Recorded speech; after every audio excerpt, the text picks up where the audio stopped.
माणेगाव जिल्हा परिषद गटातून पृथ्वीराज सावंत यांनी उमेदवारी अर्ज दाखल केलेला आहे। तुमच्या छातीवरचं धनुष्यबाण निघाला आणि कमळ हाती घेतलंय, काय सांगाल?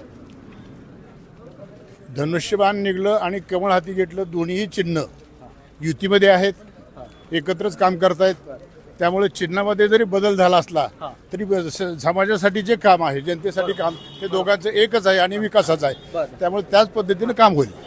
भाजप प्रवेशासाठी खूप अडचणी आल्या, तुम्हाला खुद्द घरातून सुद्धा विरोध झाला, याबाबत तुम्ही नेमकं काय सांगाल? कशामुळे विरोध तुम्हाला होत होता भाजप प्रवेशासाठी, नेमकं काय सांगाल?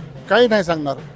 ज्याला भाऊभाऊकी भांडणं प्रत्येक घरामध्ये आहेत आणि प्रत्येकाचा ह्या कलियुगामध्ये स्वार्थ फार मोठा आहे। आपल्यापेक्षा दुसरा कोणी, मग भाऊ असो किंवा दुसरा इतर कोणी असो, पुढे जाऊ नये असं ज्यांना वाटतं त्या सगळ्यांनी अडचणी आणल्या ना। शिंदेचे अगदी निकटवर्ती सुहास काका पाटील आपल्या विरोधात निवडणूक लढवत आहेत, विकासाचा विजयाचा विश्वास आहे का? 100%। उमेदवार पृथ्वीराज सावंत आपल्यासोबत आहेत। भैया, कोणते मुद्दे घेऊन निवडणूक लढवत आहात आणि विजयाचा विश्वास आहे?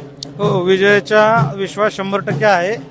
येत्या काळामध्ये जो त्या भागातील शैक्षणिक आणि विद्युतचा, नदीकाठच्या शेतकऱ्यांचा, शेतीविषयकचा जे प्रश्न आहेत त्या सोडवण्यासाठी आपण येत्या, आणि शेतकऱ्यांपर्यंत नदीकाठ असल्यामुळं तेथील शेतकऱ्यांपर्यंत ज्या काही शासनाच्या स्कीम आहेत, जिल्हा परिषद असतील, पंचायत समिती असतील, यांच्या माध्यमातून त्या पोहोचून त्यांचा नक्कीच जो काही विकास साधता येईल तो करण्याचं काम येत्या काळामध्ये आपण करणार आहे। सर, हे होते पृथ्वीराज सावंत आणि शिवाजी सावंत। विजयांचा विश्वास यांनी व्यक्त केलेला आहे। एबीपी माझा, उघडा डोळे बघा नीट।